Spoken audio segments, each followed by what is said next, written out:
உலகெங்கிலும் இருக்கும் spiritual tax நேயர்கள் அனைவருக்கும் வணக்கம். நான் உங்கள் ராம்ஜி. சனி வக்ரம் ஜூலை மாதம் 27ஆம் தேதியிலிருந்து டிசம்பர் வரையிலே சனி பகவான் மீனத்திலே வக்கரம் அடைகிறார். எந்தெந்த ராசிக்காரர்களுக்கெல்லாம் என்னென்ன பலன்களை தரப்போகிறார், யாரெல்லாம் கோடீஸ்வரனா போகிறீங்க, யாரெல்லாம் வெளிநாட்டுக்கு போக போகிறீங்க, யாரெல்லாம் சூப்பராக இருக்க போகிறீங்கிறத ராசி ரீதியாக நாம் பார்த்து விடலாம்.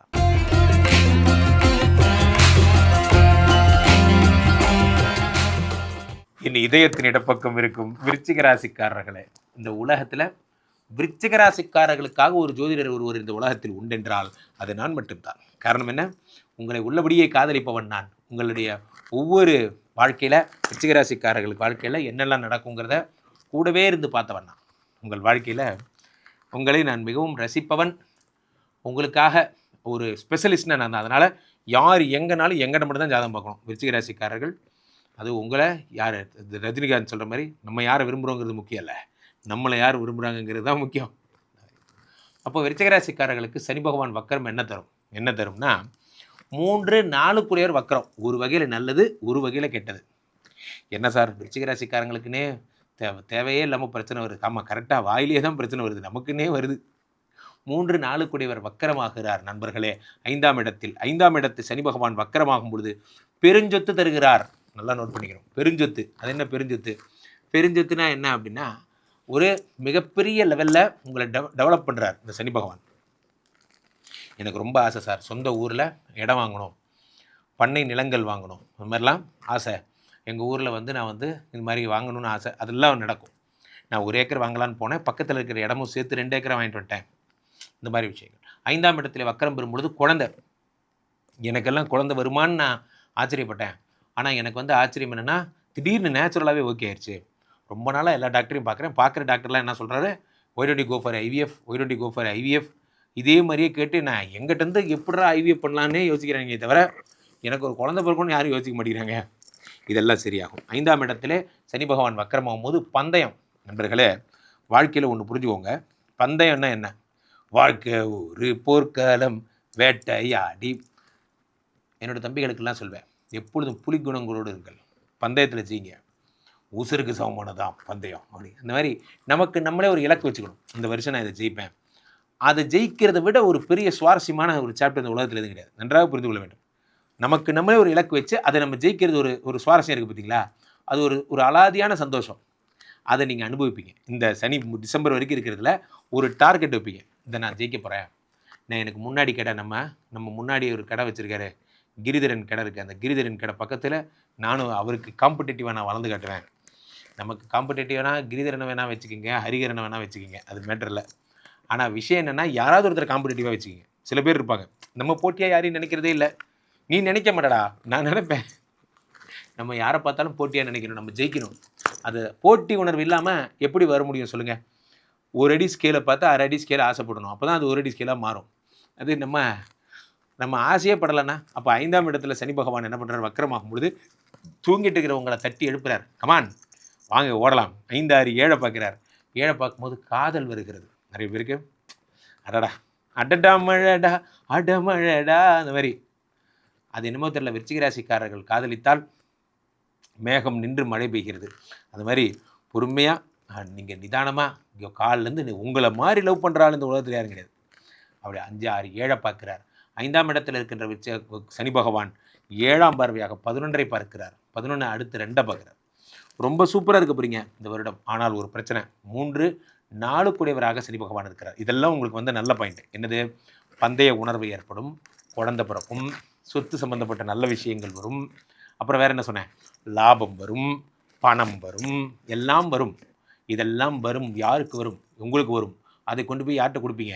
என் மனைவிட்டு தான் கொடுப்பேன், வேற யார்கிட்ட கொடுப்பேன்? அப்படி ஒரு ஆள் இருந்தால் தானே. ஏய் என்னது இது அப்படின்னா, 4ஆம் இடத்துக்கு 4 அவன் தான். அவன் வக்கரம் ஆயிட்டான். சரியா? நன்றாக புரிந்து கொள்ள வேண்டும். 4 வக்கரமான என்ன ஆகும்? இத்தனை நாள் மனைவிங்கிற ஸ்தானத்தில் வேற ஒருத்தர் இருந்தாங்க. இப்போ நான் வேற ஒருத்தர் அப்பாயின்மெண்ட் பண்ணியிருக்கேன். சாமி சரணம். தயவுசெய்து இந்த விபரீதத்துக்கெல்லாம் போகாதீங்க. நீங்கள் ஏதாவது இப்படி நினச்சிங்க, நீங்கள் ஏதாவது கொஞ்சம் சேட்டை லைட்டாக ஒரு ஹாய் நினச்சாங்க, நான் பாய் நினச்சேன், நான் அப்படியே நாங்கள் ஜாலியாக பேச ஆரம்பித்தோம், இப்போ அது எங்கேயோ போயிடுச்சு. இதெல்லாம் தான் இந்த நம்ம குடும்பம் அழிஞ்சு போகிறதுக்கு ஒரே காரணம் என்ன? இந்த 4 கூடியவன் வக்கரமாகும் பொழுது புத்தி 4 பக்கமும் வேலை செய்யும். அது என்னமோ தெரில, எனக்கு இப்போல்லாம் வந்து ஐயோ பெருமாளே ஒரே வெக்கமாக வருதே அப்படிங்கிற மாதிரி. தயவு செஞ்சு இந்த 4 கூடியவன் வக்கரமாகும் பொழுது ஒன்று புரிந்து கொள்ளுங்கள், இந்த சேட்டையெல்லாம் நிறுத்துறது நல்லது. இப்போ ஒன்று, இதை சில பேர் தப்பே பண்ண மாட்டான், ஆனால் பேர் வாங்கிப்பாங்க. ஒரு தப்பும் பண்ண மாட்டாங்க, கடும் பிரம்மச்சரியாக இருப்பாங்க. ஆனால் பார்த்தீங்கன்னா, ஆமாம் நீங்கள் அவங்களுக்கு உங்களுக்கு என்ன சம்பந்தம், 1 மணி நேரம் என்ன பேசிட்டு இருந்தீங்கம்பாங்க. ஆமாம், பெரிய அரசியல் உடன்படிக்கை கூட்டணிங்க. அந்த மாதிரி பெண்களிடத்திலே ஜாக்கிரதையாக இருங்கள். ஆண்களுக்கு மட்டும்தான் சொல்ல முடியும், பெண்கள்கிட்ட சொன்னால் அவங்க தப்பாக எடுத்துப்பாங்க. அதனால் நான் உங்களுக்கு மட்டும் சொல்கிறேன், ஜாக்கிரதையாக இருங்க, பெண்களிடத்திலே ஜாக்கிரதையாக இருங்க. யாராவது உங்களுக்கு பேச வேண்டிய சந்தர்ப்பம் வந்தாலும் வணக்கம் சகோதரி, வாழ்த்துக்கள் சகோதரி, நன்றி சகோதரின்ட்டு போயிடணும். அல்லது அது கூட வேணான்றேன். ஜாக்கிரதையாக இருத்தல் நலம். விருச்சிக ராசிக்காரர்களுக்கு தேடி வரும் கெட்ட பேர். பொதுவாகவே நண்பர்களே, ஒரு விஷயம் என்னென்னா, சனி கொடுத்தால் எவர் தடுப்பார். சனி பகவானை பொறுத்த வரைக்குமே எதை கொடுத்தாலும் அள்ளி கொடுக்கறது அவரோட பழக்கம். இந்த சனி பகவான் வக்கரம் பெறும் இந்த நேரத்தில், இந்த 6 மாதத்தில் எதை பண்ணாலும் டபுள் ட்ரிபிளாக பண்ணுறார். என்றைக்குமே நான் சொல்லுவாங்க, நல்லவனை நம்புறத இவர் கெட்டவன் திருந்தி நல்லவன் ஆகிட்டான்னா அவனை நம்பலாம். காரணம் என்னென்னா, அவர் திருந்தி இப்போ தான் ஒரு நல்ல வாழ்க்கை வாழணும்னு நினைக்கிறார். அந்த மாதிரி இந்த சனி பகவான் வக்கரமாகும் பொழுது தான் செய்த தீய பலன்களெல்லாம் நல்ல பலன்களாக மாற்றணும்னு சனியே நினைக்கிறார். அப்போது சனி வக்கரமாகும் பொழுது என்ன ஆகும்னா, அளவு கடந்த நற்பலன்களை தருவார். நிறைய பேர் எங்கிட்ட கேட்குற கேள்வி என்னென்னா, குருஜி இப்போ வந்து சனி பகவான் வந்து மீனத்தில் இருக்கார், எனக்கு வந்து என்னென்ன ப்ராப்ளம் ஆகும்? நான் சொல்லுவேன், சனி மீனத்தில் இருப்பதே ஒரு பெரிய போனஸ். காரணம் என்னென்னா, அது குருவினுடைய வீடு என்பதால் இந்த குருவினுடைய வீட்டில் எந்த தோஷமும் இல்லை என்று கருதப்படுகிறது. குருவினுடைய வீட்டில் செவ்வாய் இருந்தாலும் செவ்வாய் தோஷம் கூட கிடையாது. அப்போது இந்த தோஷ நிவர்த்தி என்பது குருவினுடைய வீட்டில் இருக்கும் பொழுது ஏற்படுகிறது. ஸோ அந்த சனி காலபுருஷ தத்துவத்திலே 12 இருந்து 12 1 2ஐயும் 12ஆம் இடத்திலிருந்து 6ஐயும் 9ஐயும் எப்போவுமே பார்ப்பார். ஆக இந்த சனி பகவான் என்ன பண்ணுறார் அப்படின்னா, ஜென்ரலாகவே வேலை தரும் கடவுளாக வணங்கப்படுகிறார், கருதப்படுகிறார்.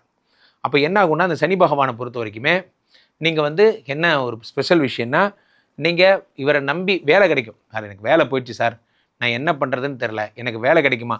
எழுதி வச்சுக்கோங்க, வேலை கிடைக்கும். நான் வந்து இப்போது வாழ்க்கையில் நான் எல்லாத்தையும் இழந்துட்டேன், இதுலேருந்து எப்படி தப்பிச்சு வர்றதுன்னு தெரில, என் கடனே எனக்கு வந்து தலைக்கு மேலே இருக்குது என்றால் புதிய ஜாப், இப்போ ஏற்கனவே கிடைக்கிற சம்பளத்தை விட 2 மடங்கு சம்பளம் உடைய ஒரு புது ஜாப் எனக்கு கிடைக்கும், அதை வச்சு நான் கடன் அடைச்சிப்பேன் போன்ற விஷயங்கள் உங்களுக்கு ஏற்படும்.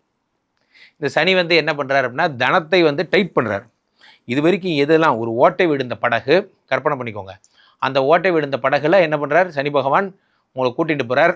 அப்போது அந்த படகு கவிடாமல் இருக்க என்ன செய்யணும் அப்படின்னா, என்னென்னலாம் வந்து நிறையா வேகமாக போகணும், ப்ளஸ் அந்த ஓட்டையை அடைக்கணும். அப்போ கடனை அடைச்சாதான் மேற்கொண்டு தண்ணி உள்ளே வராமல் இருக்கும்.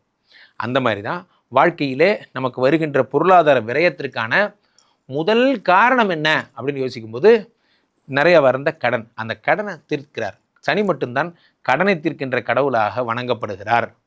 சனி பகவான் இருக்கின்ற இடத்துல எந்த விதமான கவலைகளும் கிடையாது, எந்த விதமான பிரச்சனைகளும் கிடையாது. அதான் அவரோட ஸ்பெஷலே. ஏன்னா அவர் வந்துட்டாலே உங்களுடைய எண்ணங்கள் எப்படின்னா, ஆடம்பரம்ங்கிற இடத்தெல்லாம் தாண்டி செலவு குறைக்கணும், இனிமேல் வர்ற காலங்களில் நமக்கான விஷயங்களை வந்து நம்ம எவ்வளோ தேவையோ அதை மட்டும் வாங்கிக்கணும் போன்ற எண்ணங்கள் வரும். இந்த சனி வக்ரம் நிறைய பேருடைய எண்ணங்களில் மாறுதலை ஏற்படுத்த போகிறது, வாழ்க்கையை மாறுதல் ஏற்படுத்த போகிறது. சூப்பராக இருக்க போகிறீங்க. கீழே போயிட்டிருக்க இந்த 2 நம்பரை கூப்பிடுங்க, உங்களுடைய சொந்த ஜாதகத்தை பார்த்து கொள்ளுங்கள். உலக புகழ் வாய்ந்த நமது விஸ்வரூப விஷ்ணுமாயா எழுந்தருளில் இருக்கக்கூடிய புனிதமான இந்த ஸ்ரீமடத்திலே தினசரி நடக்கின்ற விஷ்ணுமாயா ஹோமங்களில் கலந்து கொள்ளுங்கள். என்ன ராம்ஜி சுவாமிகளிடம் என்னுடைய இன்ஸ்டா ஐடியை ஃபாலோ பண்ணுங்கள். மீண்டும் ஒரு நல்ல பதிவில் சந்திப்போம். நன்றி, வணக்கம்.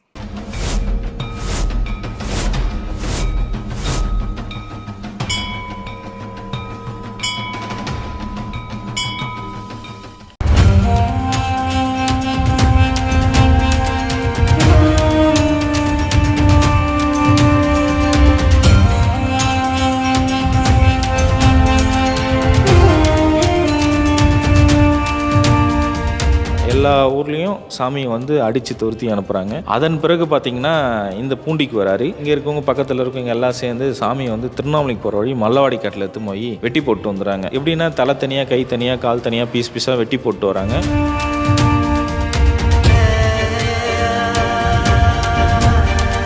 ஆற்றுல இருகரையே வெள்ளம் வருது, ஒரு அடிக்கு ஒரு அடி 360 டிகிரி தண்ணி ஃபுல்லாக விலகி போகுது. தவத்திலேருந்து எந்திரிச்சிக்கல, தண்ணிக்கு மேலே ஜடமாக இருக்குது, பிடிச்சி வரல. தோண்டி பார்க்குறாங்க சாமியை, சாமி பார்த்தா உயிரோடு இருக்கிறாரு. பூண்டி மகான் பார்த்தீங்கன்னா மேற்கு ஒரு திண்ணையும் கிழக்கு ஒரு திண்ணையும் இருந்தது. இந்த கிழக்கு திண்ணையில் அந்த திண்ணையில் உட்கார சொல்ல தான் 19 வருட காலங்களாக பூமியில் கால் படலை.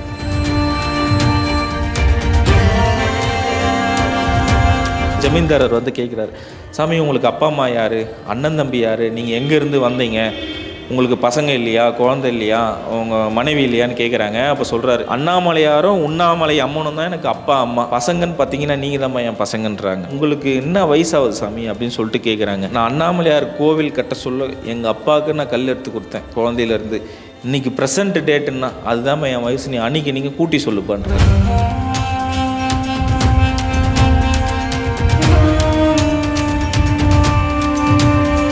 என்னை பார்க்கணுன்னு ஆசைப்பட்டால் திருச்செந்தூர் முருகர் கோயிலில் பாதாள லிங்கத்தில் ஐபூதங்களில் நான் ஒன்று, நீ வந்து என்னை எப்போ வேணால் தரிசனம் பண்ணிடான்னு குறிப்பு கொடுத்துட்டு போயிருக்காரு.